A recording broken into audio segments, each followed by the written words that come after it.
Good afternoon. We are here today to provide an update on our teen violence gang investigation. Speaking today in this order will be Gilbert Police Chief Mike Solberg, Major Brant Benham with the Arizona Department of Public Safety, Gilbert Police Sergeant Dave Gale, and Pinal County Lieutenant Leo Aparicio. We have provided you with a list of participating agencies, names, and spellings. At the conclusion of our briefing, we will take questions limited only to our gang investigation. Questions related to other investigations will need to be addressed directly through the agency's public information officer. With that, Chief Solberg. Thank you. Thank you for being here today as we provide an update on our investigation into the group teen violence cases in the East Valley. I'm Mike Solberg, Police Chief with the Gilbert Police Department. Preston Lord's death has highlighted the issues of teen violence that has affected so many of our communities. That is why this has been a united effort by our respective law enforcement agencies to thoroughly investigate these group teen violence cases in each of our jurisdictions. Joining me today are the agencies who have together reviewed cases specifically related to the investigations of potential gang affiliation and whether additional charges may apply. Major Brant Benham with the Arizona Department of Public Safety, Lieutenant Jason Troth, Mesa Police Department, Acting Commander Preston Pierce with the Chandler Police Department, Chief Randy Bryce with the Queen Creek Police Department, and Lieutenant Leo Aparicio with the Pinal County Sheriff's Office. I will be providing you with an update into our combined efforts to investigate these teen violence cases. Arizona Revised Statute defines a criminal street gang as a formal or informal association of people who collectively or individually commit or attempt to commit any felony crime. At least one member of this association must be a street gang member. Before I share the results of our findings, we want to refresh the public on what is required for a group of individuals to be legally classified as a gang. On the screen behind me is the criteria that must be met under Arizona state law. As you can see, this simple act of creating a name and calling oneself by that name is not enough in and of itself to qualify for gang status. Here to provide additional information is Major Benham with Arizona Department of Public Safety, the agency responsible for the state gang task force. Major Benham. Thank you, Chief. Per Arizona Revised Statute, a criminal street gang member means an individual to whom at least two of the following 7 criteria that indicate criminal street gang membership apply. A, self-proclamation. B, witness, testimony, or official statement. C, written or electronic correspondence. Paraphernalia or photographs. Tattoos, clothing or colors, and any other indicia of street gang membership, such as extensive knowledge of other gang rivals or specific members, territories, or jump-in process. This is the criteria needed to establish an individual as criminal street gang member. Gang intelligence information is restricted pursuant to 28 CFR Part 23, Intelligence Information. Due to these federal restrictions, gang intelligence information cannot be shared with the public. These federal regulations serve as guidelines for law enforcement agencies. It contains implementing standards for operating federally funded, multi-jurisdictional criminal intelligence systems. It is important to know that it is not a crime in and of itself to be a gang member. In order to charge a gang member with participating in or assisting a criminal street gang, the evidence must demonstrate that the criminal act was committed to promote or further the criminal objective of the criminal street gang. And with that, I will turn it back over to Chief Solberg. Thank you, Major Benham. Through the collaborative effort by all the agencies you see here today, detectives have concluded that the group known as the Gilbert Goons has met the requirements to be documented as a criminal street gang as set forth in Arizona Revised Statute. We will go into the specifics of this statute in just a minute. We know this question has been top of mind for many, and and we appreciate everyone's patience while this matter has been exhaustively investigated. The next question is whether or not evidence exists to submit charges for participating in or assisting a criminal street gang, in addition to the charges that each agency has already submitted related to their group teen violence investigations. The information on the screen outlines the criteria that must be met under Arizona state law. Each of these law enforcement agencies here today have reviewed their investigations involving identified members of this gang, and based on the information available at this time, there is not sufficient evidence to submit additional charges of participating in or assisting a criminal street gang. In a few minutes, Sergeant Gill will provide information and examples on what is required by state law for these additional charges. It is important to note that although the criteria has not been met at this time, the gang intelligence information is available to the county attorneys as supplemental information that may assist with their prosecutions or sentencing upon conviction. As with any investigation, if further information or evidence is discovered, it will be reviewed and to determine if additional charges are warranted. We again ask for any community members who have information related to teen violence to please immediately contact our agencies. Another important clarification needs to be made. Although the Gilbert Goons now have been designated as a gang, they are classified as a hybrid gang. This differs from a traditional gang, which will be explained in just a minute. Now I'd like to introduce Gilbert Police Sergeant Dave Gell, who oversees our street crimes unit, which led this multi-agency investigation. He's going to provide some additional background information on how this investigation progressed. Thanks, Chief. As a result of the influx of information received by our agencies after Preston Lord was killed, the Gilbert Police Department, along with Queen Creek, began investigating the group known as the Gilbert Goons in November of 2023. Shortly after, collaboration began with the agencies that you see here today, the State Gang Task Force, Mesa Police Department, Chandler Police Department, Queen Creek Police Department, and the Pinal County Sheriff's Office. The Gilbert Goons was established in the town of Gilbert, but members of the Gilbert Goons live in various East Valley cities. In its early stages, this hybrid gang primarily consisted of individuals who attended East Valley schools and participated in underage drinking and the use of illicit drugs. The group ranged in size, and initially its members participated in a fight club type of agreement. Over time, members engaged in other criminal behaviors. East Valley agencies had prior knowledge of another group of individuals from various East Valley cities identifying themselves as Jack Boy Mafia or JBM. Our agencies took prior and extensive enforcement action on this group as well. What's important to know today is that information received through the investigation officially categorized them as a criminal hybrid gang as well.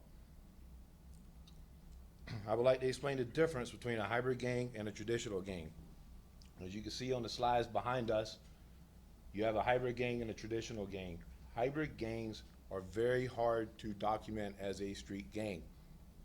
As you know, your traditional gang usually has one race or one ethnicity, and they have a territory that they claim. Hybrid gangs are usually mixed gender, mixed races, and all various ages. Also, your traditional gang has a code of conduct typically. Hybrid gangs are mostly juvenile gangs, and they have no code of conduct or no hierarchy. The members also claim and participate in multiple gangs in your hybrid gangs. This is done to stall law enforcement on the documentation process, where traditional gangs, they stuck to their territory or their barrios or whatever they have, and they were proud of their gang name. Hybrid gangs also work with other criminal gangs that you may not see. You may see a car full of different gang members together in a hybrid gang, where traditionally you wouldn't see that. There's no specific colors, symbols, hand signs, territories, or anything such as that in a hybrid gang, where traditional gangs usually had a standard color, a gang sign, or something to that. And the hybrid gang is always evolving, and the names are changing. Since November 2023, detectives conducted more than 100 interviews and spent hundreds of hours reviewing video footage, social media posts, and other evidence shared with the police department. It's important to know that all the group teen violence cases involve members of these two, not all of the group teen violence cases involve members of these two identified street gangs. None of these combined investigations by any of these agencies has shown the necessary evidence to support charging, participating in, or assisting a criminal street gang. To charge participating in a criminal street gang, you must prove the involved subject or subjects committed the felony offense in furtherance of the criminal street gang. I'll provide an example.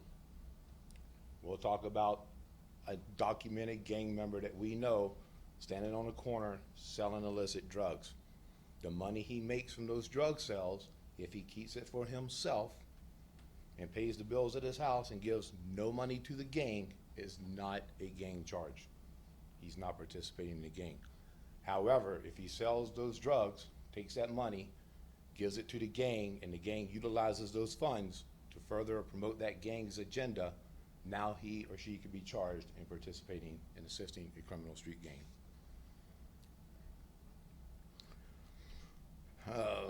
Next, we'll have Pinal County Lieutenant Aparicio. Yes, sir. Good afternoon. As Major Bennett mentioned, due to intelligence file restrictions, we are very limited in the amount of information that we can provide regarding these hybrid gangs. The information that was just provided is the extent of the information that we can legally provide.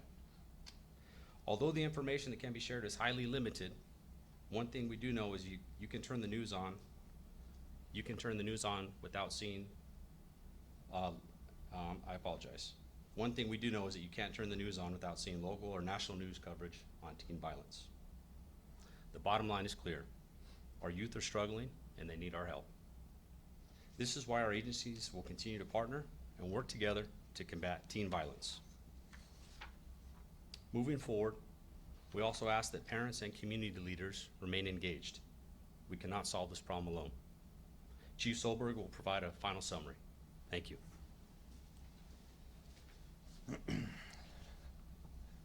Let me clarify an important fact. There have been numerous media stories that have inaccurately portrayed all of these teen violence cases as being goon-related. That could not be further from the truth and continues to spread misinformation. Additionally, many of these reports also omit key information related to when cases were actually reported to the police departments. In numerous cases, some media reports have omitted the fact that there was a significant delay from when an incident occurred and when it was reported to the police. Again, it is important to note that not all of the group teen violence cases involve members of these two identified hybrid gangs. Before we wrap up, I want to thank our law enforcement partners who are here today for their tireless efforts on this investigation. It's been a long 6 months for our communities, but rest assured, our work is not done. Pursuant to federal restrictions, which restricts the release of gang intelligence information, we cannot tell you who these gang members are, but we can tell you that they are known to all of these agencies here today, and we are watching them and anybody associated with them. They will be held accountable for their criminal actions. Moving forward, we will continue to work together to ensure our communities remain safe, and while we have concluded our gang investigation, we stand united in combating activity and violence in our East Valley. Sergeant Trey.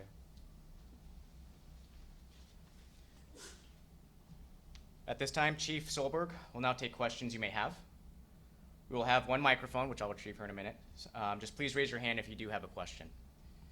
As a reminder, we are not able to answer any questions today about specific cases or gang members.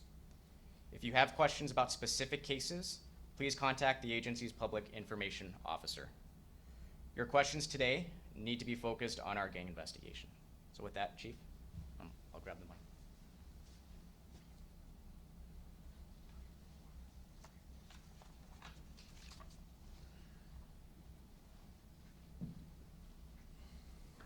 Hi, Chief. Hey. I'm Bianca Bono with Channel 12, for those I haven't met. I want to go back to the example that was given about the gang member who was selling drugs on the street corner. If there were multiple gang members all belonging to the same gang, all selling drugs together on the corner, would that then lead to gang charges? So each case is unique. We would have to look at the evidence available to show that whether it's one person or 5 people, what, as the Sergeant mentioned, what are they doing with those proceeds? How is it facilitating that gang or that criminal syndicate? In any case, whether it's drugs, assaults, or any felony act, we have to show that connection between that felony act and the furtherance of a gang or the criminal syndicate.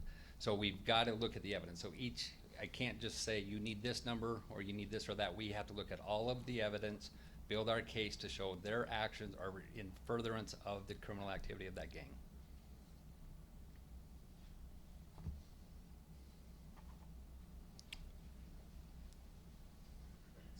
Chief, I'm Morgan Lowe from Channel 5 and Channel 3.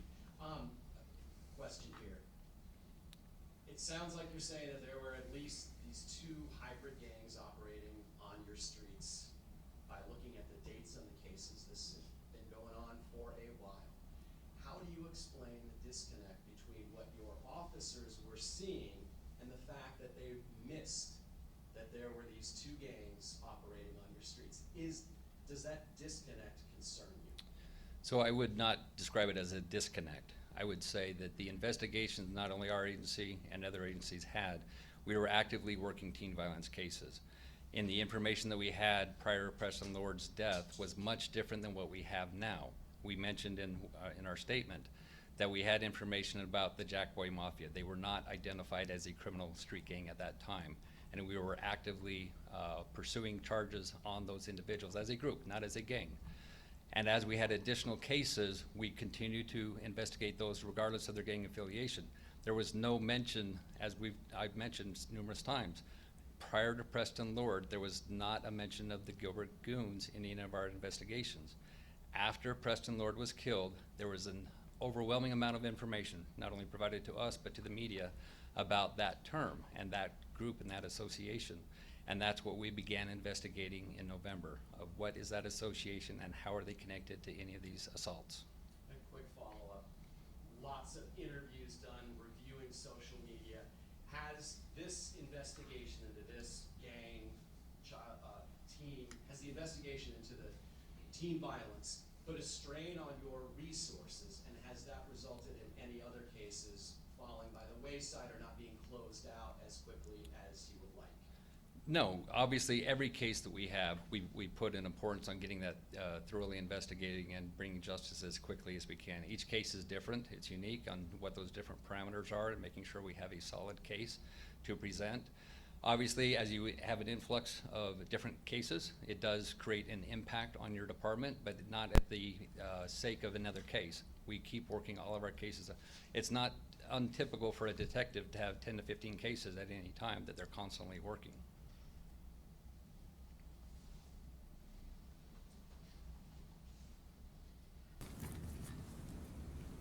Chief Silver, can you explain if there aren't going to be if they're not labeled a criminal street gang, and you can't get enhancements on the ones that you've locked up already, or the ones that are facing charges in the thievings and the murder of Preston Lord, what is classifying them as a hybrid criminal gang do for your cases ongoing and upcoming?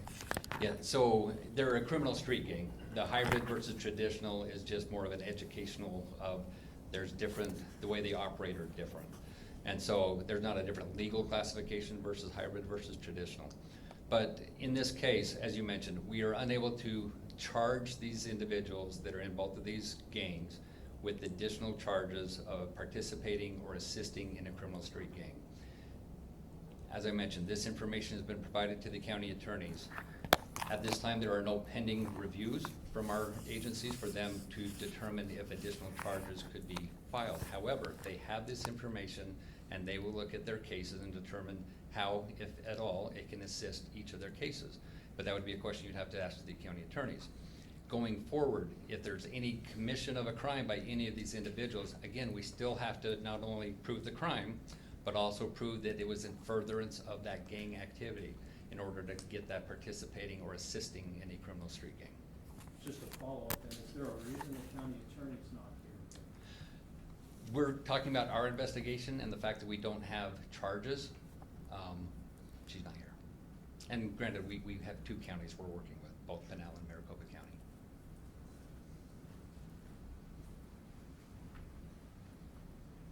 Hi, Ashley Holden with ABC 15. I just want to clarify a little bit of the timeline. So when did your officers first maybe take a report or hear about Jack Boy Mafia or the Gilbert Goons or the term goon? So Jack Boy Mafia, I don't have the exact date that we started receiving that information, but I can tell you we were aware of them, but they weren't a gang. There was a group of individuals that had been using that name, but they did not meet the criteria for a gang at that time. And so we had numerous cases that we had been investigating with them over the past couple of years. And then with the Gilbert Goons, as I mentioned, after Preston Lord was killed, that's when we started receiving the information and we started investigating in November of 2023. Just a follow-up on that. Could more have been done if you were aware of Jack Boy Mafia to stop this hybrid gang from becoming possibly hybrid or to prevent the assaults that the East Valley has seen? So with the Jack Boy Mafia, as I mentioned, we were aware of them. They weren't a gang. It didn't change the way we conducted our investigation into them. We made arrests of those individuals. As I mentioned, as we talked about, we can't identify who those individuals are on either side, but we actively worked those cases and made arrests throughout the last year and a half in those cases. We have two more questions. Hi Chief, Casey Flores with Channels 3 and 5. You said you can't tell us the names of who has been linked to these two hybrid gangs, but can you tell us how many from the arrests that you've done have been linked to these gangs, and then how many more arrests do you expect to make in connection to them? I cannot. So due to the restrictions of the criminal gang information, I can't reveal how many, who they are, where they live, where they go to school, if they're out of school. I can't reveal that information, but what I can tell you is that we do know that information, all of our agencies. And any activity that they commit, they will be held accountable. And we will pursue, if possible, the criminal street gang charges. All right, this will be the final question.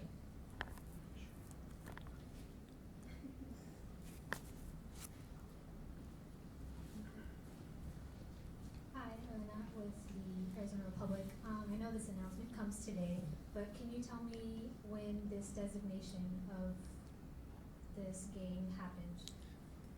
So I can tell you that it was in 2024. I know that's kind of a vague answer, but there is a process in order to classify someone as a gang and then classify the individuals as gang members.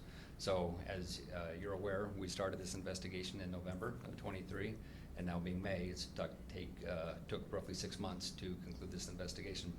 But I say we concluded the investigation, it's not done. We will continue to watch these individuals and look for additional information that could further any additional cases. Was it within the past month, or I just want to know a timeline of like when you're like, yeah, they're hybrid gang? or So- they're street gang?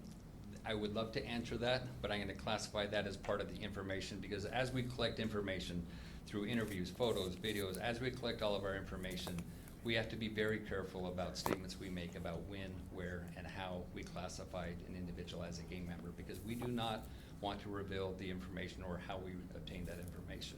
And so that's why I'm being vague about the answer. But it's been a process for us over the last 3 months, 4 months to get these documented. As the sergeant mentioned, we've done over 100 interviews regarding this investigation. All right, thank you for being here. Our PIOs are here. If you have additional questions, you have their information. Please get with them, and thank you for being here today.